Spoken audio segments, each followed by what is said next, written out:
resources here at Wilson Campus for inviting this conversation about place-based learning. And here at Wilson, we've been talking about place-based learning for what will be obvious reasons in a minute, but we really appreciate them expanding this conversation among us and get us talking about teaching and learning. In preparing for the conversation today, I was thinking that this really is such a privileged space to be able to come here and talk about teaching and learning. There are 1,700 people who work at Wilson Campus. 1,700 people who work at Wilson Campus, full and part-time. And everything they do, emptying a wastebasket, cleaning a sink, filling out an RPA, all of that is to support this conversation. So, you know, I'm kind of a nerd. Those things make me a little emotional, you know, that all these people, it's also that we can do this, teach, learn, and be in conversation about teaching and learning. So very excited to do that. So, so today we're talking about place-based learning, also the pedagogy of place. And every now and then I'm going to read a little bit. This is from one of the writers of place-based learning. We are surrounded by places. We walk over and through them. We live in places, relate to others in them, die in them. Nothing we do is unplaced. How could it be otherwise? How could we fail to recognize this primal fact? Nothing we do is unplaced. So in terms of a student and their relationship to learning, they understand to some degree about place because they sit in places. They are placed. Nothing we do is unplaced. Fail to recognize this primal fact. Primal, it's a gut thing. And imagine teaching by using something that is primal. Imagine how easily one can connect to something that is primal, that is gut. You don't have to really reach far. You don't have to go access it because it is primal. So place-based learning attaches to place, placedness, and that is a primal thing. Okay, so a definition of place-based learning. What we mean by place-based learning education is always a co-evolving collaborative experience. So the learner is changing, the faculty person is changing, the community is changing. And I'm sorry, Patrick, to do this. Do you go back one picture? So here is our campus, basically, downtown Miami. So the picture on the left, there's the Dade building. You see the courthouse? Yeah. With no tall buildings behind it, no building one. You see, and then to the right is more of a current picture of our campus. People in these places were different, are different because the places at the time were different. So how they were thinking, what they were doing, certainly it's not the same as today. What was it? Just looking at this picture, for example, I don't see a lot of skirts. I see one, two, right? So even that experience of who was out there on the construction site, who was developing it, who was talking about it. So what was that experience for everybody, for the women, for the men, anybody who was a part of that? Sorry. All right, so back to definitions, and there's a lot written. Smith was probably the first to write, Gregory A. Smith was the first to write about place-based learning more than 20 years ago. So there's different takes on place-based learning, and we'll talk a little bit about those distinctions too. People who are more into critical pedagogy, an aspect of place-based learning. But here's one definition. So collaborative activity that makes salient, so it makes relevant the cultural, historical, political, economic, environmental, social, and physical aspects of what we are teaching about math, about art, about history, about economics. It makes the environment relevant. And that's, again, the students are in that place. So now I'm relevant because I'm part of that place where economics is happening. I'm part of that place where art is happening. So it develops student sense of place. It promotes learning in context. And of course, you as learning people know how contextual learning is so important. It helps me attach to the learning, so it's stickier. It engages students in their community. So this is definitely a community-related practice. So if you don't want to be out there in community, you're probably not going to like this kind of pedagogy. It engages diverse populations because, again, you're out there in the community, you're engaging with different people, maybe people who are very different from yourself. So students will have to practice that, engaging in diversity. And again, it explores the local phenomena, the local issues, and point here is that it will emphasize the physical too. So it could be about environmental things, the ocean and the air and the temperature and things like that. So it helps students understand, have a sense of place, but also understand the world better and thus understand themselves better, because I am in relation to the world, right? So it's kind of a growing of their identity, understanding their relationship to where they are. Okay, so some of the benefits of place-based learning. So with community in their name, it is imperative that community colleges own and extend the idea of place in their curriculum. If you've heard me give welcomes here and there sometimes, I often say that we are a community college, and that means that we are of and for the community. That is a different mission than a university. The university also has a research mission. They're going to invent suntan lotion and things like that. But that is not our mission. Our mission is to be of and for the community. So we are developing individuals so that they can develop their communities. They may move to California, but that's not really what we're about. We're about a curriculum that is relevant to their local area that will sustain them in this community. So it increases student sense of agency because typically there is a project. It's not necessary, but typically there's some sort of project a student is doing. And so they're making decisions, they're taking actions, they see change in the community based on what they're doing. So they see that, okay, I'm a person in this world who can do things. I can have impact. It also improves academic concepts because as that's happening, they say, I want to learn more then. Wow, I did this with what I know now. Imagine what I could do as I learn more, grow more, and make more connections. So students tend to do better. Strengthens connections between students and communities, so that seems obvious because you're out there doing things with the different communities, community agencies, community stakeholders. Studies have shown that it improves mental health. This piece about improving mental health is more related to place-based learning where people are out in nature. So where you get to see blue sky, green trees, the ocean. So they found that that has had mental health benefits for students who are doing that. The Everglades. The Everglades, you can go there. It's kind of hot right now, but it's wonderful. And they have shown that it increases empathy and cooperation. Again, that makes sense. They're out in the community, they're dealing with people, learning how to negotiate, learning to listen, to understand what's happening in the community. It narrows equity gaps. Because again, everyone gets a chance to do this. It's not some special thing that only, say, honors college students get to do or some elite group of students get to do. Everybody gets to do it. And again, if we're doing it at a community college, even more so closing equity gaps. You saw that it improves academic outcomes. So at a place, again, like a community college, it would really help to elevate the community. Grow civic responsibility, because again, I'm doing things in my community and making changes. And so I say to myself, wow, this is a part of who I am now and what I can keep doing for my community. And it increases environmental consciousness.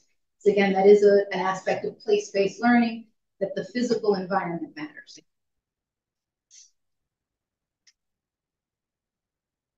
All right, so I thought it might be worthwhile to look at other methods that are sort of related, have some things in common with place-based learning, but just a little different. Place-based learning is just a little different, so I listed the distinctions. So experiential learning.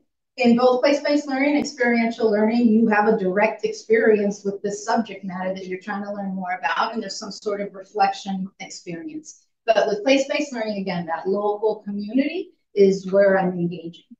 Project-based learning, again, with project-based and place-based, there's a complex task, and usually there's some sort of final project or presentation.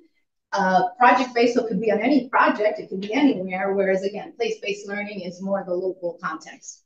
Service learning, you know what that is, you're engaging in service, it's very dedicated to the service that you're doing to that community, to that group. Place-based learning doesn't necessarily have to have a service aspect to it, and I'll show you some examples of that distinction. And then community-based learning, which is probably the closest to place-based learning. But community-based learning doesn't necessarily emphasize the physical as much as place-based learning does. Place-based learning is saying, again, be out there physically in the environment. What is that like?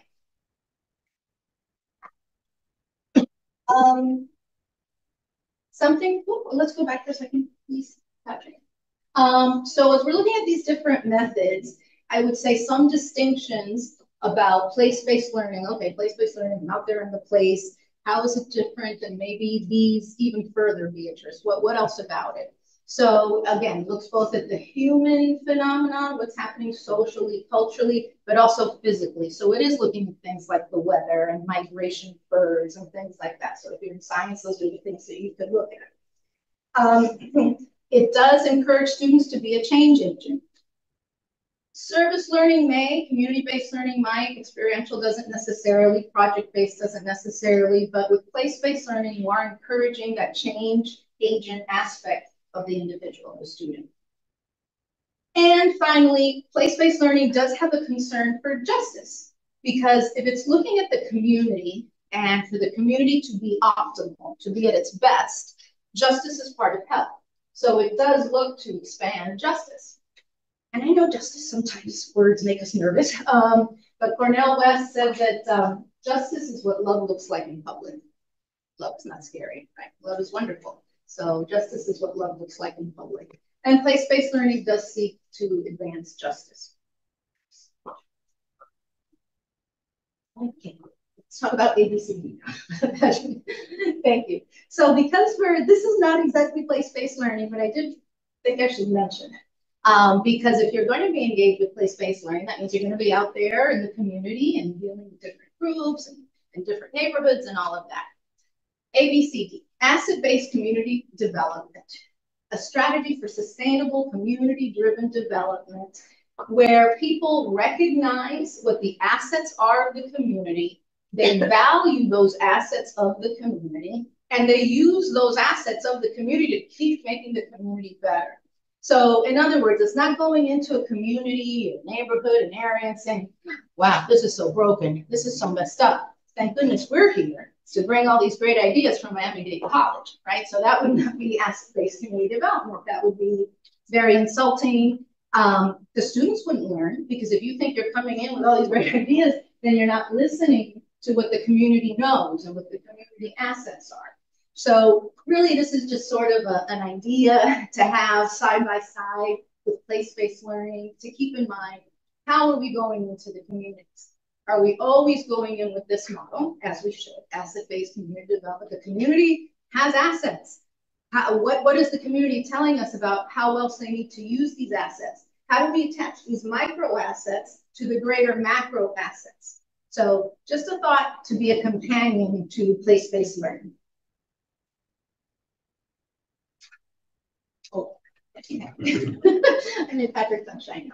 So here's an example. You know how I said they don't necessarily have to be service projects. You know, turning in a service to someone. Here's a project here at Wilson campus. So this is the Metro Mover First Street Inner Loop. So that's the one by the Yotel. And right behind it, there's a patch, basically a patch of grass. But duck poop is what it has right now. And so Eileen Higgins, our commissioner here for this area, is working to develop that piece. And we work together with Abraham Aliusio, great architecture faculty, and they came up in teams, they came up with concepts to develop this park. I'm not allowed to call it a park because of rules, so they're calling it the Connect Spot. Can you imagine? And so they got they were engaged in working with the city planners, getting all the plans, all the different elevations of the site. I mean, they had to do all this county work in order to get the materials they needed to do this project.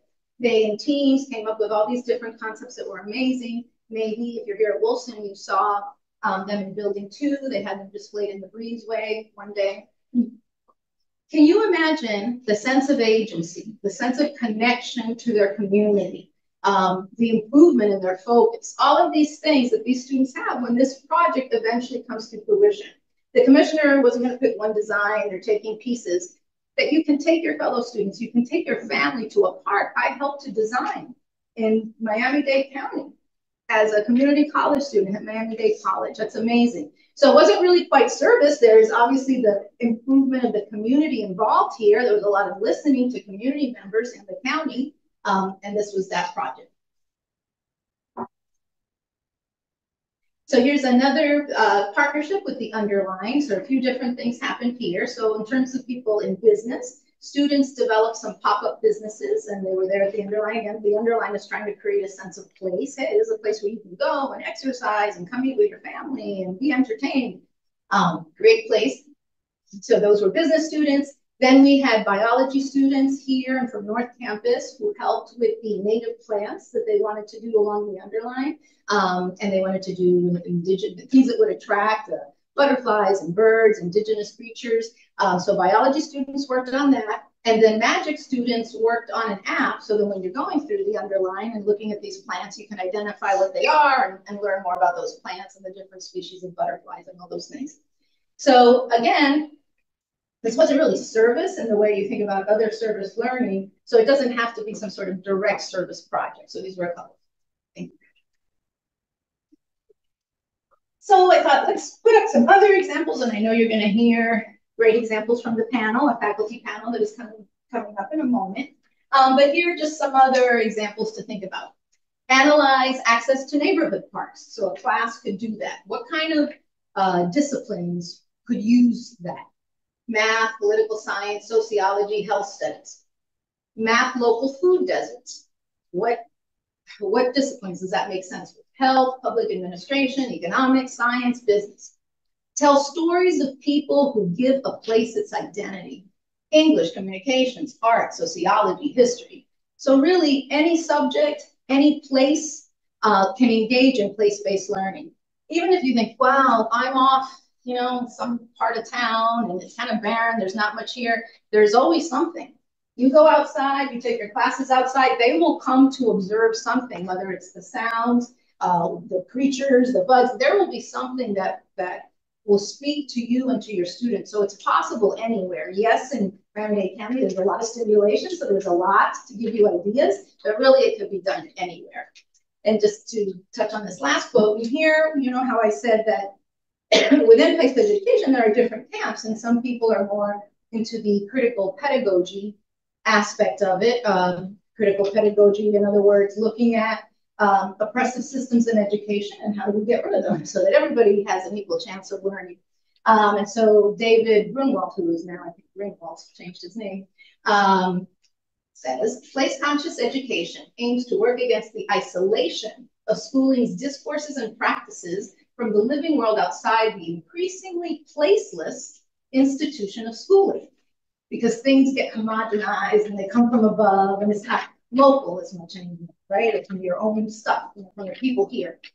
Furthermore, it aims to enlist teachers and students in the firsthand experience of local life and in the political process of understanding and shaping what happens there. So again, it's raising that student sense of agency, that they can do things in their community, for their community, and what is it that needs to be better in our community? Where would our community be healthier? How could our community be healthier? In all the ways that health is considered. And then I'd like to just read one thing. And this is from Gregory Smith, because I know in education things happen and we're like, that's just the flavor of the week. And, you know, is it really something? This is just a vote for place-based education. In most respects, there is nothing new about place-based education. It is an attempt to reclaim elements of the learning processes most children encountered before the invention of schools. Throughout most of humanity's tendency on this planet, children learn directly from their own experience in places and communities where they lived. They explored their world with peers, imitated the activities of adults, participated in cultural and religious ceremonies, and listened to the conversations and stories of families and neighbors. In this way, children grew into competent and contributing members of their society, able to care for themselves and for others in ways that sustained the community of which they were a part.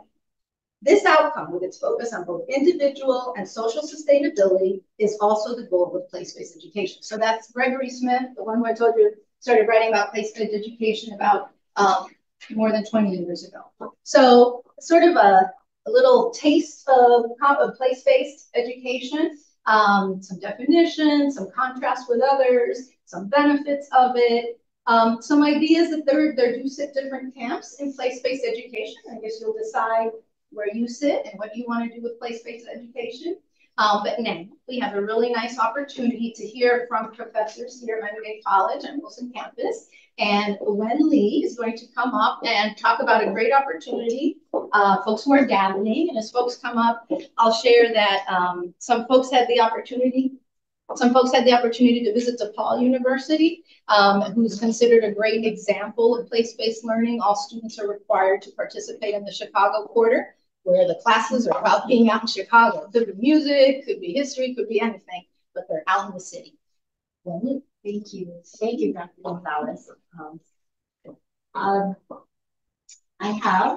honored to introduce a lot of the faculty, and Michael Matthews is part of the Earth Ethics Institute. He has taken part of our trip to DePaul University. DePaul University is one of the grandfather of place-based learning, and they have their faculty engaged in place-based learning, where faculty have opportunities to submit their own perspective or their own proposal of what the Chicago experience is about, and to allow the students to engage in those activities and allow them to elect which part of Chicago that they want to be a part of. Michael is part of the Earth Ethics Institute. Would you please go up so we can have the conversations about place-based learning? I also have Professor Alejandro Angi.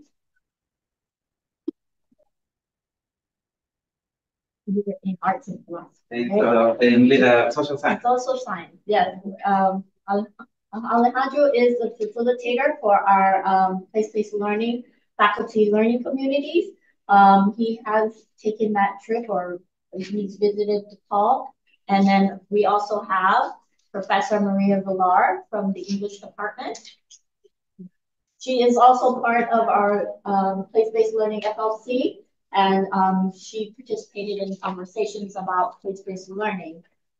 So one of the first questions that I wanted to ask everybody was, for your visit with DePaul, how did your experience at DePaul University influence your understanding of place-based learning and for your appreciation for place-based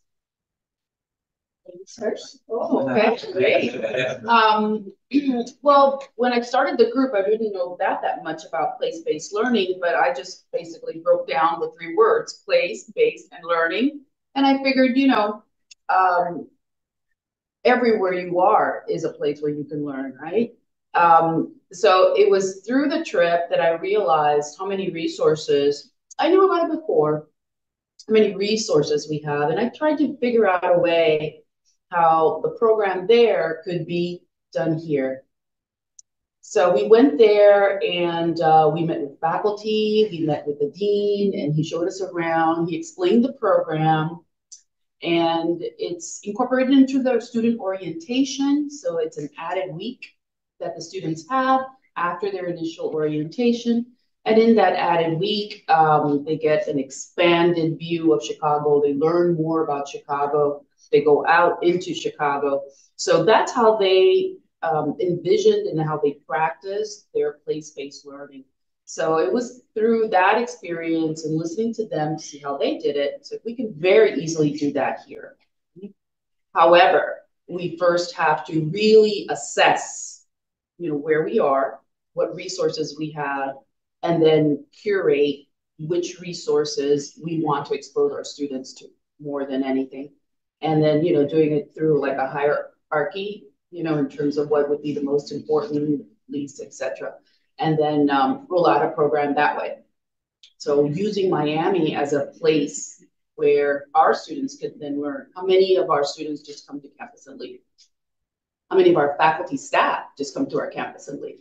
You talk about a place downtown where you were mentioning, how many of us take a walk during lunch to explore, to see what's out there? Few of us do.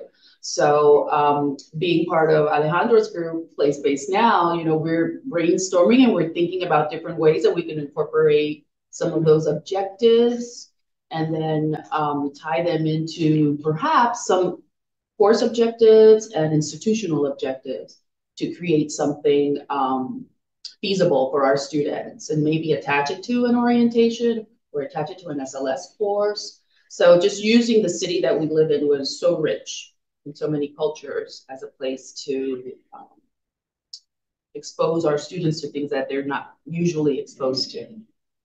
Awesome.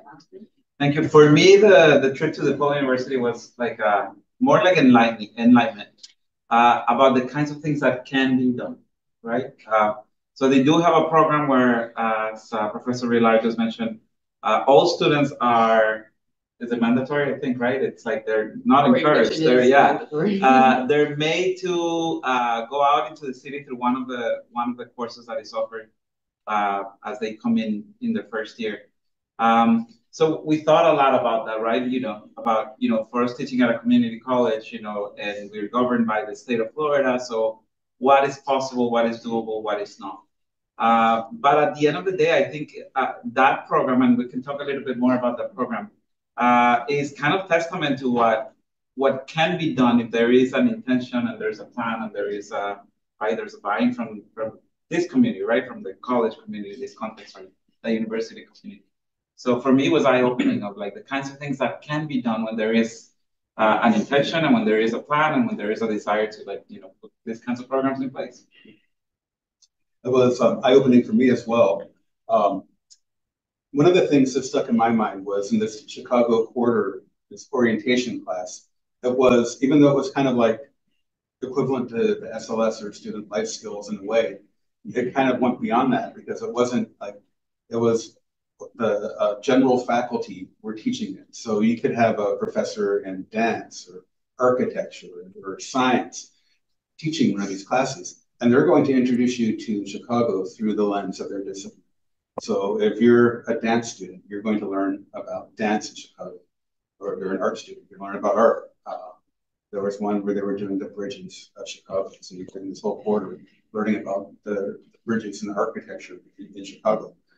So I thought that was really powerful and a way to really connect students to the faculty in a different way maybe than here. So instead of taking the faculty's discipline, you're kind of getting to know them more as a person instead of an authority figure. And I think there is a lot of applications for place-based learning.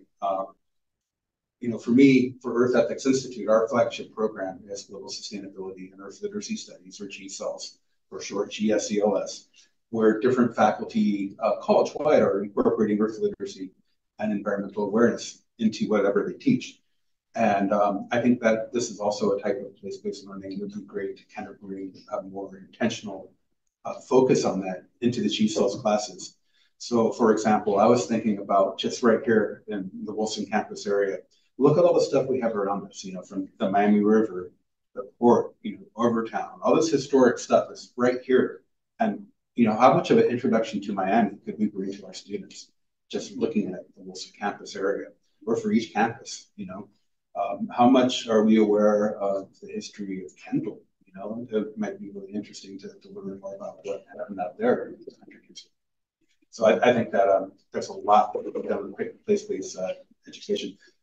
I should also mention that I think that I would argue that place-based education is a type of change making, because that's, Earth Ethics Institute is part of change making here at Miami-Dade College.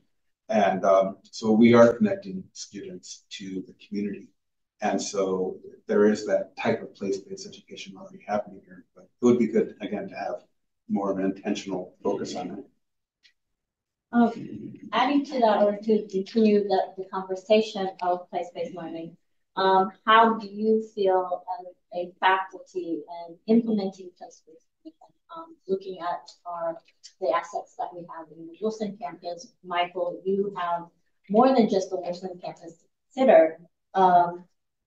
Thinking about that, what are some of the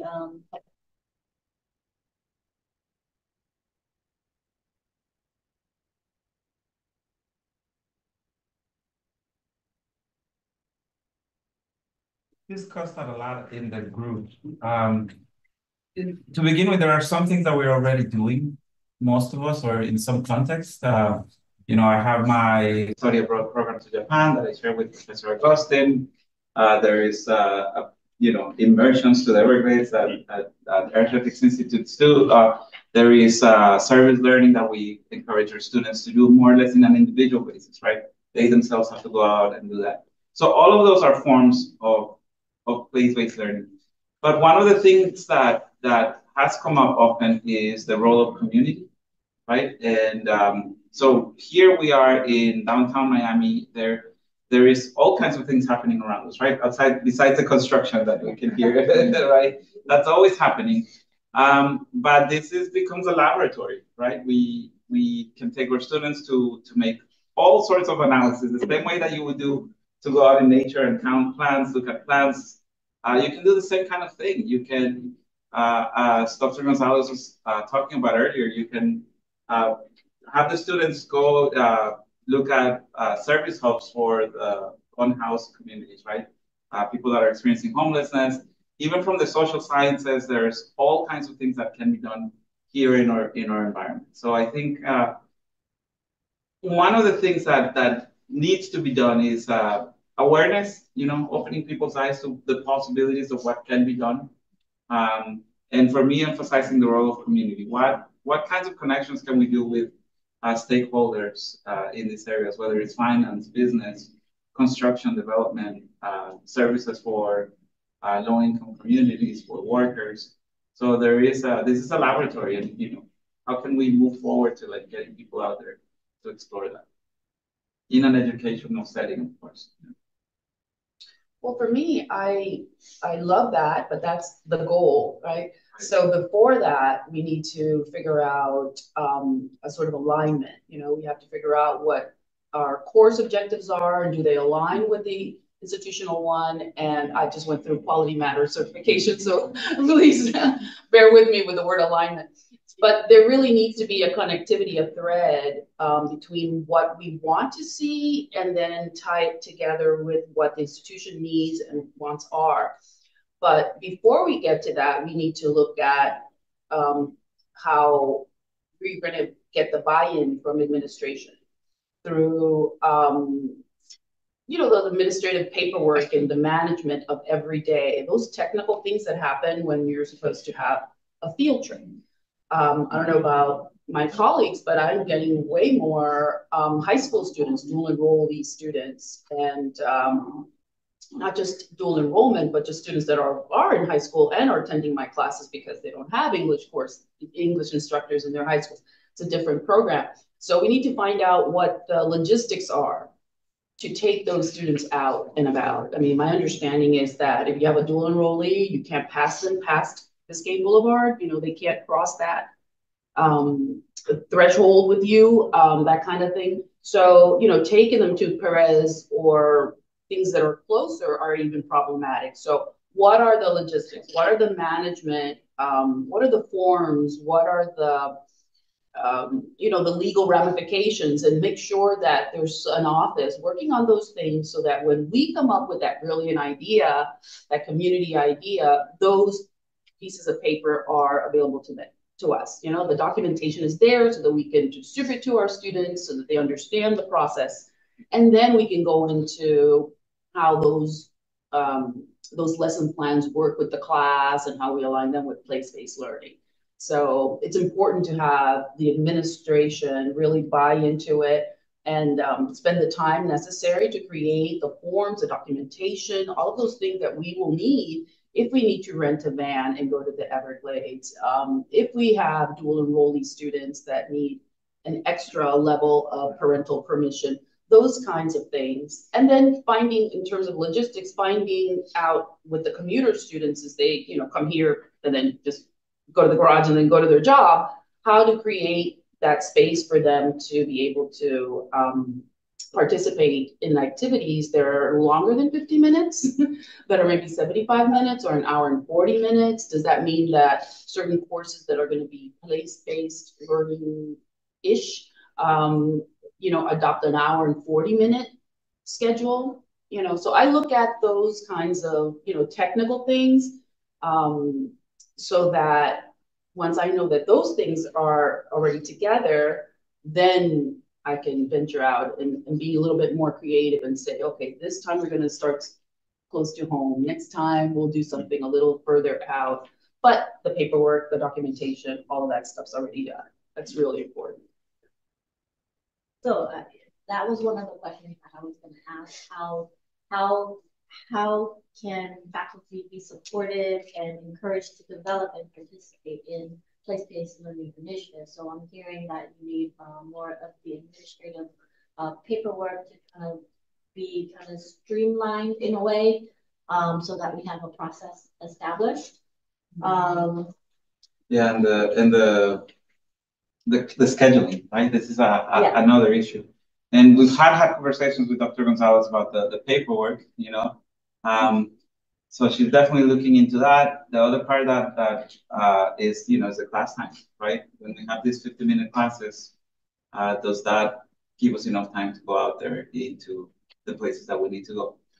So certainly there's a lot of things that need to be thought out before we definitely start going out there into our communities for place-based learning.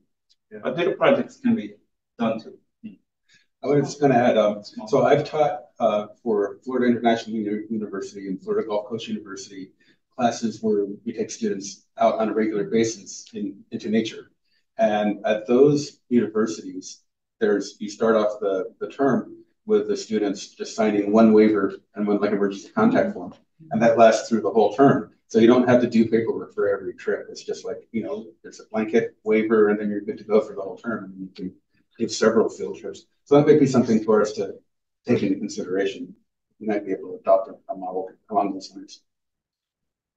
The next question I want to ask is, when you are implementing a place-based learning experience, what are some of the expectations that you want the students, that you expect from the students in your curriculum, in your design of the experience for your course? What kind of expectations, and if you're gonna tie it to a grade even?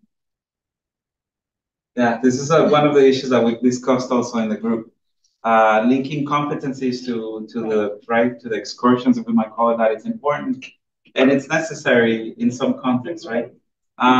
For some fields, it's particularly easy because, you know, like anthropologists are by nature outside teachers, as Dr. Gonzalez was talking earlier, right? And so with a lot of the things that we do and that we have been teaching, like being out there is already kind of, you know, a pre-established thing.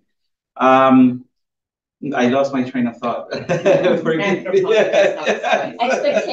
for your students. Oh yeah. So definitely linking learning outcomes or competencies to the projects that we're doing is something that is very important for me. The other thing that I would say is very, very important is, and again, I think everyone that practices some form of place-based learning will have different objectives, but for me as a sociologist is to link those students to community partners that, you know, that impact can continue after that class is over, right? When I started grad school and I was thrown out into doing research in my community, I joined a bunch of organizations. I was a bit of an activist. I was still in my 20s and had energy for that kind of stuff. And that was a great learning experience. I participated, I was doing research. I was on the outside a little bit, but I was doing research with a lot of community organizations that were working in Miami to increase wages, to improve labor conditions. And so just being out there with those community partners, that laid the foundation for me to do my field work later for my dissertation. And then for years to come, all of those community partners were there for whenever I needed guest speakers in the classroom, for my students to get engaged in organizations. So I think for me, the important part is that whatever we do in the context of a project, it's something that is going to have a legacy, if I may, or right, that is going to leave the students something and the community with something that can continue going. For me, I feel like I need to anchor the students, right? Anchor them to where they are. We have to fight for their attention so much, you know, with either social media, the technology, their attention towards us in the classroom. And they're not even paying attention to what's going on around them, you know. you see them, right, in their cars, and they're looking at their phones, and then there's this beautiful landscape. They're going over a bridge, Fifth Street Bridge, and you want to show them everything and tell them and point beautiful sights out, and they're here. So for me, one of my main objectives is to anchor them to Miami. You are here. This is the city in which you're living in. Do you know it? Do you know what the word Miami means? Where does it come from? Those kinds of things, because, you know, their attentions are elsewhere. Also, because of our population and the composition of our population, a lot of times they're here, they may be citizens or residents, and they're living in the United States or in Miami, but it's sort of like they're elevated up in the air because their mind is in Nicaragua, or their mind is in Cuba, or their mind is in Haiti, or their mind is in Europe even now, and they're not here. You know, they're not here. You're not present. You're not connecting with the city that you're living in. You know, you've never visited another part of town, for example. You've never gone to, you know, Key Biscayne. You never went up the tower. You know, there are a lot of really basic things that we could expose them to, and with our community partners, introduce them to, right? Through discussions with them and city leaders, etc. Most of them have gone through Miami-Dade College. They would be wonderful to have these individuals come to Miami-Dade and talk to them. How did they make it? You know, what neighborhood they came from, right? To try to anchor them. So anchoring them is the first thing that my major objective. You know, you're here now, you know, you're in Miami, you're in the United States. Yes, you might move to San Antonio next year, but right now you're here. How much can you learn about where you are, the power of now and of here? So anchoring is important for me. The other things are great. Learning, I learned something new today, I learned about the history, but just the anchoring and making sure that they're present is important to me. I agree with that. I think that you can't really come to really care about a place or love a place until you learn about it and you know about it. And for my own personal experience of learning about, you know, Everglades ecology has really opened my eyes to South Florida, and, you know, looking around and realizing that that's a native tree or it's a native plant, and kind of getting that sense of context. So I think that's really important for our students, that if we can get them to care about where they are, then I think that will translate into that they will understand that we're not just trying to teach them abstract concepts, but we're teaching them stuff that really impacts their day-to-day lives in a real way. And then that should translate to that they care more about what they're learning and they'll have more success.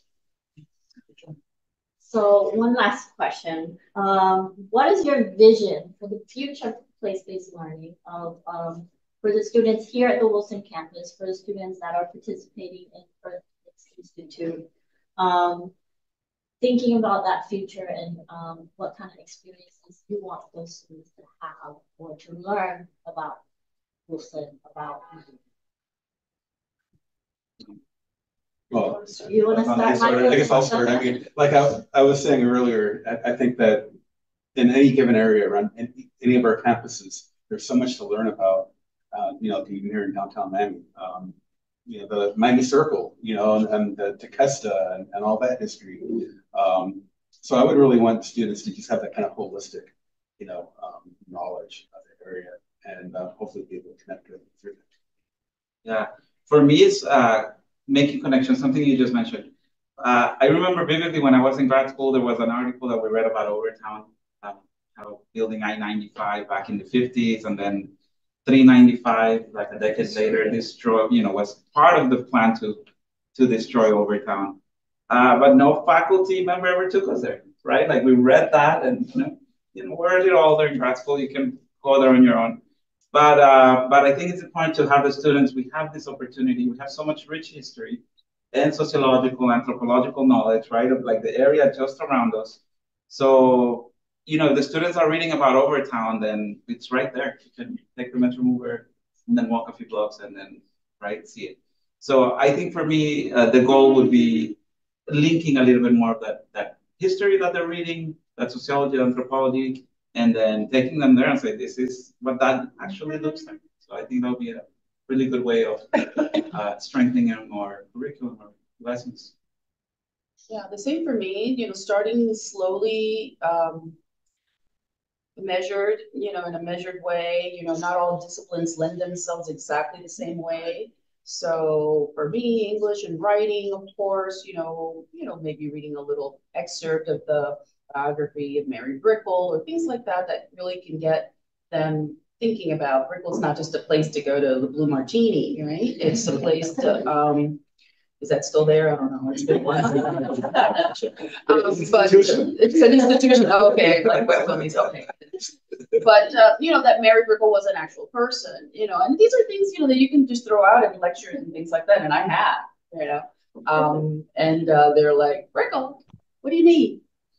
It's where so-and-so lives, or that's where we go out. And it's like, well, do you know about Mary Brickell?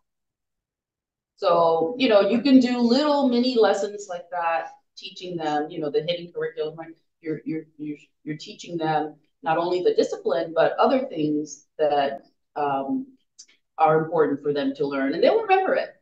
They'll remember it because you just drop a little, oh yeah, she was, Henry Flagler. Flagler, have you walked over there? You know what he did? And they'll remember it because you're weaving it into the lesson.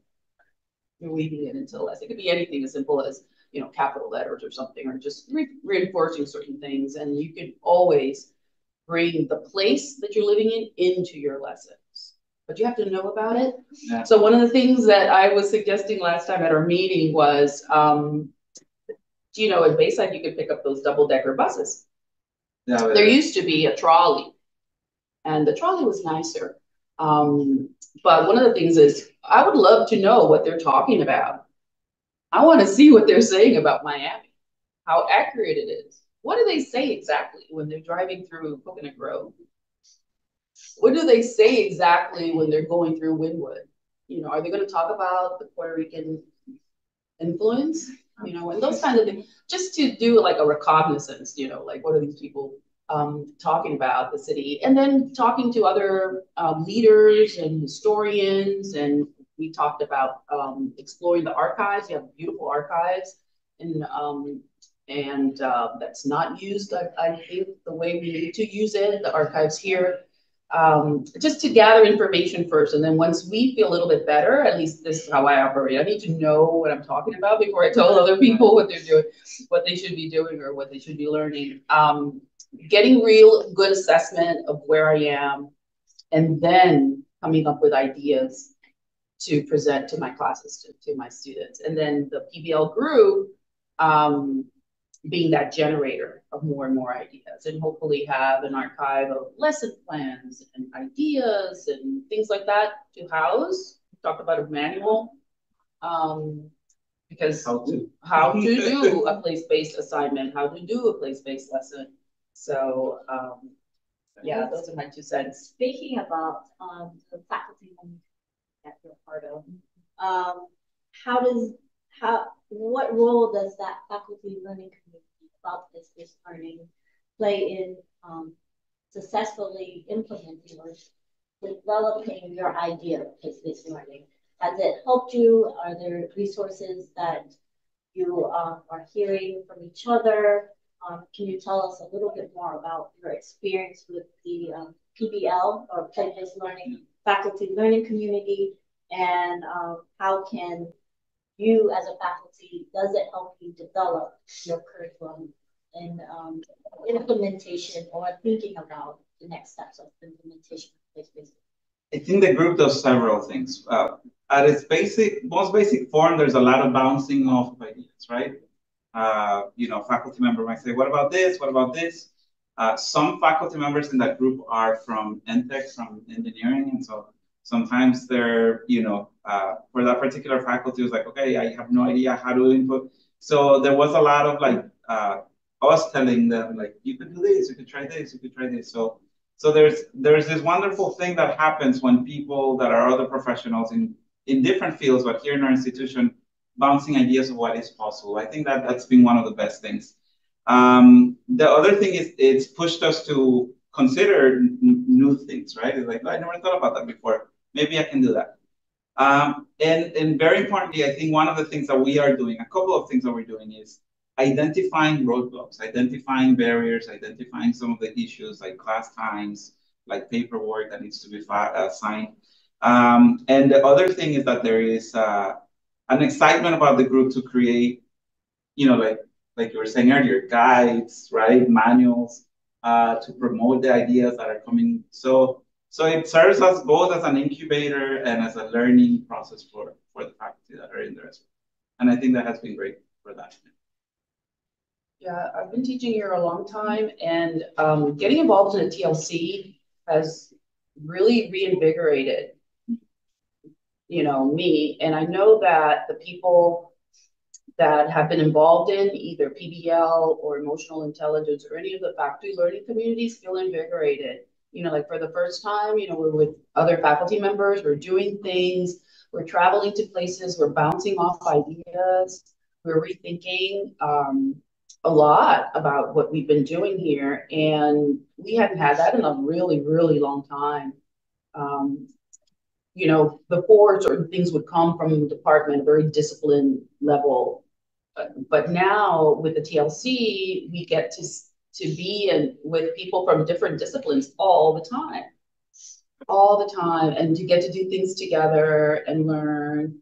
And I hadn't seen that in a really, really long time at the college. So I'm really grateful, because, when you do year 10, year 20, after a while, you kind of want to shut down and not be involved in things.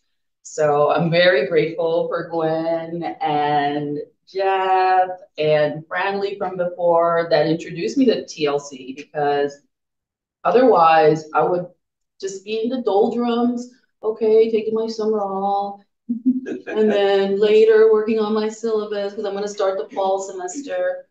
But there are different activities that we do together. And we have our faculty learning communities that meet in person, over lunch, through Teams, through Zoom. We have our phone numbers. I had phone numbers now of faculty members, and before, no one would share their faculty. But since we're part of a faculty learning community, we have each other's phone numbers. And not only do we talk business, but we also talk other things. And I hadn't experienced that in a while here at the college. So thanks to the TLC. It's been great. Yeah, look at that.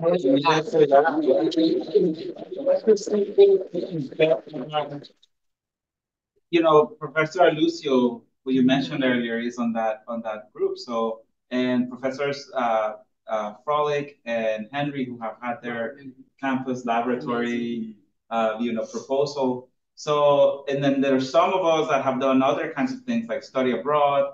It's been great. There's all of these people that have already done some kind of place-based learning, but very intuitively, right? There was no theory before we engaged in all of those projects. So now what we're getting is a little bit of like actual theory and learning, like doing readings as well. So it's interesting to match what some of us have been doing with like the theories and the literature that there exists on place-based learning, to put those things together. So it's been fun like that. Yeah. So to echo what Professor Villar was saying, I think that this is a great example of a curriculum enhancement that can help faculty to kind of bring what they're teaching up to the next level, or maybe reinvigorate them, bring new life to what you're doing. It also speaks of the importance of interdisciplinary or even transdisciplinary collaboration, that synergy that happens when you're working together like that. We've been kind of working with variations of faculty learning communities for several years, actually, with the Earth Ethics Institute through GSOLs, and we have something called a campus learning community that's kind of an adaptation of that model. But we're looking forward to doing a true faculty learning community, hopefully in the fall for GSOLs, and to have a cohort of faculty that can really take a deep dive into what global sustainability and Earth literacy are about. And how can emerging technologies or digital tools do you feel can enhance the experience of place-based learning for your students? I think that speaks volumes to your creativity, your innovation in your courses, looking ahead to the future, thinking about how some of these tools or technologies help in your place-based learning. I think one thing that maybe we don't take enough advantage of, but for place-based learning is, you know, we all have a smartphone that has like some kind of map thing, Google Maps or whatever it is. And so that's a great tool. You know, we have like global maps with 3D renderings in our pockets. You know, what can we do with that classroom? You want to go? There was some conversations about this in the group, right? Like, because those having the students in a virtual reality environment, does that, you know, Yeah. even though you are taking the students there, and if you weren't any of those goggles, like you really feel like you're there. Your brain is confused. You know, it's like, am I really here? And so there is this discussion about how pertinent, you know, will virtual reality environments to place-based learning. However, I have a good friend who teaches at FIU, and she's been doing something really interesting with Google Maps, right? With Street View. Mm. So where I think the farthest you can go back in some of those are 2007, 2008, even before that, I believe, in some areas. And so I was playing with it the other day, and then I put the camera on Street View in a Wynwood street. And then at the bottom, you can choose the year that picture was taken in the same street. So you can go back 1 year, 1 year, 1 year. So when you go back 15 years, you have this Wynwood that was, when I moved to Wynwood in 2007, that was my Wynwood. Warehouses, right? A lot of, you know, empty lots. And so it's really interesting because you can really tell the story of Wynwood by using street maps or any other area that has gone through rapid change, right? So as long as you're supporting, I think, taking the students out there as well will be important, right? Not just keeping them confined to the Street View. We do need that laboratory nonetheless, even if we can provide a lot of the work through virtual reality environments. Yeah, you know, take what they like to do, right? They love YouTube. Yeah. Have them do a YouTube video of their campus, you know, have them hear them, listen to them, right? And then other young people will listen to them. You know, I would rather watch, if I were a young person, I want to see another young person give me the tour of Wilson campus. I want to hear the point of view of a young person of the circle, right? And just by hearing a younger voice with the terminology that they use and the cadence that they use to describe places within Miami would really, really help. So I've been, you know, tinkering a little bit, you know, with, you know, the Canvas ability to, you know, record messages on their papers mostly, but, you know, back and forth. And then, you know, it's triggering some ideas of things that I could do, but it has to do with recording them and their voice, because that's what I teach, writing and their voice and their words and their ideas. So I want to be able to capture that in a particular way. But again, you know, we have to make sure that we have, you know, those pieces of documentation. You know, is something like this allowed? You know, who can listen to, you know, these kinds of things and et cetera. It's not just for me. So yeah, the legal department would need to do a lot of explaining of how certain things would work in the classroom for me to be able to feel more comfortable, right?